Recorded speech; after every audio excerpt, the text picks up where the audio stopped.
পর্যায় সারণীতে মৌলসমূহের ইলেকট্রন বিন্যাস কেন পর্যায় সারণীর মূল ভিত্তি? একটা সময় বলা হতো যে পর্যায় সারণীর মূল ভিত্তি হলো পারমাণবিক ভর, কিন্তু না, পরিশেষে বা সর্বশেষে প্রমাণিত হলো যে ইলেকট্রন বিন্যাস কেন পর্যায় সারণীর মূল ভিত্তি।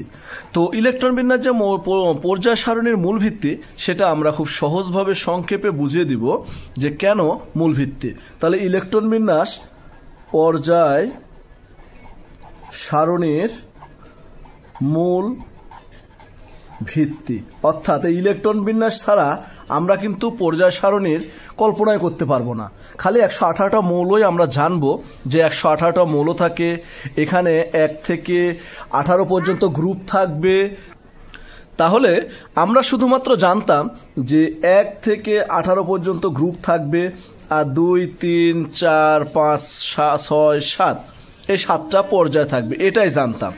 কিন্তু ইলেকট্রন বিন্যাস করে আমরা দেখতে পাবো যে মৌলটা ধাতু না অধাতু, মৌলটা কত নম্বর পর্যায়ে কত নম্বর গ্রুপে অবস্থান করতেছে সেটা, মৌলটির ইলেকট্রন বিন্যাস করে আমরা জানবো তার যোজনী কত, তার যোজ্যতা ইলেকট্রন কত, এই আমরা সকল কিছু আমরা বের করতে পারবো।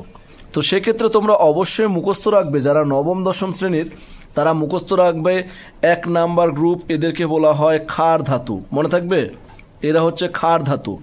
2 নাম্বার গ্রুপের মৌলগুলোকে বলা হয় মৃৎক্ষার ধাতু। এখন তোমরা অনেকে বলতে পারো স্যার মৃৎক্ষার ধাতু কেন বলা হয়? কারণ ম্যাক্সিমাম মৌল এই 2 নাম্বার গ্রুপের মৌল কি beryllium, magnesium, calcium, strontium, barium, radium. তো এর মধ্যে মৌলগুলো ম্যাক্সিমাম মৌলগুলো মাটিতে পাওয়া যায় এবং এরা পানির সাথে বিক্রিয়া করে ক্ষার উৎপন্ন করে, এই কারণে এদেরকে বলা হয় মৃৎক্ষার ধাতু। এরপর তোমরা চলে যাবে 17 নম্বর গ্রুপের মৌলগুলো, এদেরকে বলা হয় হ্যালোজেন মৌল, তার মানে এদেরকে বলা হয় সামুদ্রিক লবণ উৎপাদনকারী মৌল। এই সামুদ্রিক লবণ উৎপাদনকারী মৌল হ্যালোজেনের অবশ্যই মনে রাখবে fluorine, chlorine, bromine, iodine, astatine, tennessine, এগুলো পড়ার দরকার নাই, তোমরা আপাতত 4টা মুখস্থ রাখবে তাহলেই হবে। আর 18 নম্বর গ্রুপ যেটা আছে তোমরা সবাই জানো, নিষ্ক্রিয় মৌল বা রেয়ার মৌল বা নিষ্ক্রিয় গ্যাস অথবা বলতে পারো নোবেল গ্যাস। এই যে সে মৌলগুলো কি, সেগুলো হলো হিলিয়াম, নিয়ন, আর্গন, ক্রিপ্টন, জেনন, রেডন, অর্গানেশন। এই মৌলগুলোকে বলা হয় নিষ্ক্রিয় গ্যাস গ্রুপ মৌল। তো তোমরা অবশ্যই 4টা গ্রুপ, আরও গ্রুপ আছে। 11 নম্বর গ্রুপ আছে কোনটা? মুদ্রা ধাতু, যাকে বলা হয় কপার, সিলভার, গোল্ড, এটাকে বলা হয় মুদ্রা ধাতুর গ্রুপ, মনে থাকবে। আর 14 নম্বর গ্রুপকে বলা হয় কি? অপধাতু বা অর্ধধাতু গ্রুপ। আর বাদ বাকি যেটা আছে তোমাদের না পড়লেও চলবে, ওকে। তো নবম দশম শ্রেণীর ছাত্রছাত্রীরা অবশ্যই এই 4টা গ্রুপ পড়ে রাখবে, আর এদের ইলেকট্রন বিন্যাস করে ইলেকট্রন বিন্যাসের মাধ্যমে বুঝতে পারবে তারা ধাতু না অধাতু, তাদের যোজ্যতা ইলেকট্রন, যোজনী সবই আমরা দেখাবো। তোমরা দেখো যে আমি কিন্তু 3টা মৌল নিব, যেমন অক্সিজেন নিলাম, তোমরা যে কোনো মৌল ধরে নিতে পারো, সোডিয়াম নিলাম, ক্লোরিন নিলাম। এই যে 3টা মৌল, অক্সিজেনের পারমাণবিক সংখ্যা অবশ্যই মনে রাখবে 8, সোডিয়ামের পারমাণবিক সংখ্যা 11, তেমনি ক্লোরিনের পারমাণবিক সংখ্যা 17। এইভাবে 1 থেকে 30 পর্যন্ত মৌলের পারমাণবিক সংখ্যা অবশ্যই মুখস্থ রাখবে তোমরা। কেন? যে পারমাণবিক সংখ্যা মুখস্থ না থাকলে সেই মৌলের কিন্তু ইলেকট্রন বিন্যাস করতে পারবে না, যোজনী বের করতে পারবে না, সেটা ধাতু না অধাতু সেটা বের করতে পারবে না, ওকে। তার মানে আমাদের অবশ্যই মনে রাখতে হবে। তাহলে নিরপেক্ষ পরমাণু কেন বিদ্যুৎ নিরপেক্ষ হয় জানো? কারণ এতে প্রোটন সংখ্যাও থাকে 8টা, ইলেকট্রন সংখ্যাও থাকে 8টা। এই যে প্রোটন মানে positive charge, electron negative charge, এই 8 কেটে যাওয়ার কারণে তাদের মাথায় কোনো চার্জ বা আধান বা আয়ন সৃষ্টি হয় না, এই জন্য এরা হলো নিরপেক্ষ পরমাণু। তো খ নাম্বার তোমাদের প্রশ্ন হয় নিরপেক্ষ পরমাণু কেন বিদ্যুৎ চার্জবিহীন?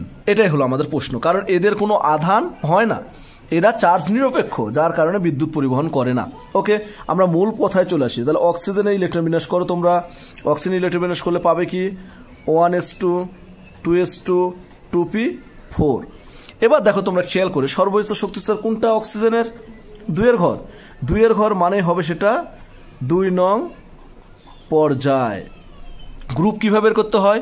যে 2 ঘরে বা সর্ববহিস্থ শক্তি স্তরে টোটাল ইলেকট্রনের যোগফলটাই গ্রুপ, কিন্তু টোটাল ইলেকট্রন যদি এস এবং পিতে থাকে তাহলে এস এবং পি এর ইলেকট্রন যোগ করে তার সাথে 10 যোগ করে গ্রুপ নির্ণয় করতে হয়। তাহলে 2 আর 4 কত হয় 6, আর যেহেতু এস এবং পিতে ইলেকট্রন আছে তার সাথে 10 যোগ করো, তাহলে 2 আর 4 কত 6 আর 10 16, তাহলে 16 নং গ্রুপ। ওকে, এইভাবে পর্যায় এবং গ্রুপ নির্ণয় করতে হয়। কিন্তু এই মৌলের যদি যোজ্যতা ইলেকট্রন বলা হয়, যোজ্যতা ইলেকট্রন, তাহলে কি হবে? ওই মৌলের সর্ববহিস্থ শক্তি স্তরের টোটাল ইলেকট্রনটাই হলো যোজ্যতা ইলেকট্রন। তাহলে ওই মৌলের সর্ববহিস্থ শক্তি স্তর কত? 2 এর ঘর। তাহলে 2 এর ঘরে 2 এর এস 2 এর পিতে কয়টা ইলেকট্রন আছে? 4 আর 2 এর 6, তাহলে 6টাই হবে তার যোজ্যতা ইলেকট্রন। ঠিক আছে। কিন্তু যোজনী যদি বলি আমরা, যোজনী মূলত বোঝানো হয় কাকে? যে কোনো মৌল অন্য কোনো মৌলের সাথে যুক্ত হওয়ার প্রবণতাকেই বলা হয় যোজনী। কিন্তু আমরা সহজভাবে মনে রাখব যে কোনো মৌল ইলেকট্রন গ্রহণ বা ত্যাগ করে অষ্টক পূর্ণ করতে যেটা প্রয়োজন সেটাই যোজনী। তাহলে দেখো যে অক্সিজেনের সর্ববহিস্থ শক্তি স্তরে কয়টি ইলেকট্রন দেখতে পাচ্ছ তোমরা? 2 আর 4 6টা ইলেকট্রন আছে বিধায় এ 2টা ইলেকট্রন গ্রহণ করে অষ্টক পূর্ণ করবে। তাহলে কয়টি ইলেকট্রন গ্রহণ করলে অষ্টক পূর্ণ হচ্ছে? 2টা, তাহলে যোজনী হবে 2। আর যেহেতু অক্সিজেন ইলেকট্রন গ্রহণ করলো তাই সেটা হবে অধাতু। ক্লিয়ার? যারা ইলেকট্রন গ্রহণ করে তারা হয় অধাতু। এখন প্রশ্ন হলো, স্যার কখন কে ইলেকট্রন গ্রহণ করবে আর কখন কে ত্যাগ করবে? মূলত তোমরা মাথায় রাখবে যে কোনো মৌলের ইলেকট্রন বিন্যাস করে তার সর্ববহিস্থ শক্তি স্তরে যদি 1 অথবা 2 অথবা 3টে ইলেকট্রন থাকবে তাহলে তারা অষ্টক পূর্ণ করবে এই ইলেকট্রন ত্যাগ করে অষ্টক পূর্ণ করবে। আর তারা সবসময় হবে ধাতু, কারণ ধাতুর বৈশিষ্ট্য হচ্ছে ইলেকট্রন ত্যাগ করে ধনাত্মক আয়নে পরিণত হওয়া। তোমরা পরের উদাহরণটা দেখো। যদি সোডিয়ামের বেলায় আমরা দেখাই, সোডিয়ামে কি হবে? 1s2 2s2 2p6 3s1। Clear? যদি 3s1 হয় তাহলে তোমরা কি করবে? তোমরা খুব সহজে মাথায় নিয়ে নাও যে সর্ববহিস্থ শক্তি স্তর কত? 3 এর ঘর, তাহলে এটাই হবে পর্যায়, 3 নং পর্যায়। তাহলে গ্রুপ হবে কত?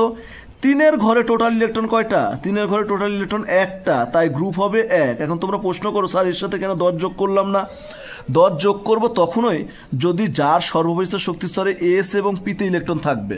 তোমরা দেখো যে অক্সিজেনের কিন্তু এস এবং পিতে ইলেকট্রন ছিল, যে অক্সিজেনের বেলায় ছিল এস এবং পিতে ইলেকট্রন, যার জন্য এস এবং পি এর ইলেকট্রন যোগফল করে 10 যোগ করে গ্রুপ নির্ণয় করছি। কিন্তু সোডিয়ামের বেলায় সর্ববহিস্থ শক্তি স্তর কি আছে? 3 এর ঘর, তাহলে 3 নং পর্যায়। কিন্তু 1 নং গ্রুপ কেন ধরলাম? কারণ 3 এর ঘরে শুধুমাত্র অরবিটাল এস আছে, এস অরবিটাল থাকলে সেই ইলেকট্রনটাই হবে গ্রুপ। ওকে, এটাই।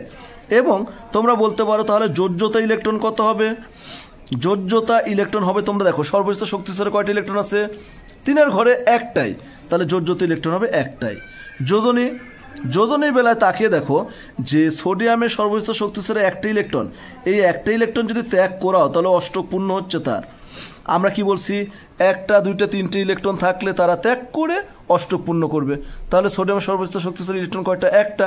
এই 1টা খুব সহজে ত্যাগ করে তারা অষ্টক পূর্ণ করতে পারে, তাই তাদের যোজনীয় হবে 1। মূল কথা, সোডিয়ামের যোজ্যতা ইলেকট্রন এবং যোজনী একই। ওকে, এটাও কিন্তু খ নাম্বারে প্রশ্ন আসবে যে যোজ্যতা ইলেকট্রন এবং যোজনী একই কিনা। তখন সোডিয়ামের বেলায় বলবে একই, কিন্তু অক্সিজেনের বেলায় বলবে না, যোজ্যতা ইলেকট্রন অক্সিজেনের 6টা আর হচ্ছে যোজনী 2। সোডিয়ামের বেলায় হবে কত? যোজ্যতা ইলেকট্রন 1 যোজনী 1, তাহলে একই। এবং সোডিয়াম তাহলে কি হবে? তোমরা এখন খেয়াল করো, ধাতু না ধাতু? ধাতু, অবশ্যই ধাতু। কেন? কারণ সোডিয়াম 1টি ইলেকট্রন ত্যাগ করছে। মূলত 1টা 2টা 3টে ইলেকট্রন থাকলে তারা ত্যাগ করবে আর তারাই হবে ধাতু। সেক্ষেত্রে যারা ইলেকট্রন গ্রহণ করবে তারা হবে অধাতু। তোমাদের ক্লোরিনটা থাকলো HW, তোমরা ক্লোরিনটা অবশ্যই নিজেরা করবে এবং তোমরা গ্রুপ, পর্যায়, যোজ্যতা ইলেকট্রন, যোজনী, ধাতু না ধাতু বের করবে। না পারলে আমাকে কমেন্টসের মাধ্যমে জানিয়ে দাও, আমি সেটা অবশ্যই ভালোভাবে বুঝে দেওয়ার চেষ্টা করব। ওকে, সবাইকে অনেক অনেক ধন্যবাদ। সবাই ভালো থাকো, সুস্থ থাকো।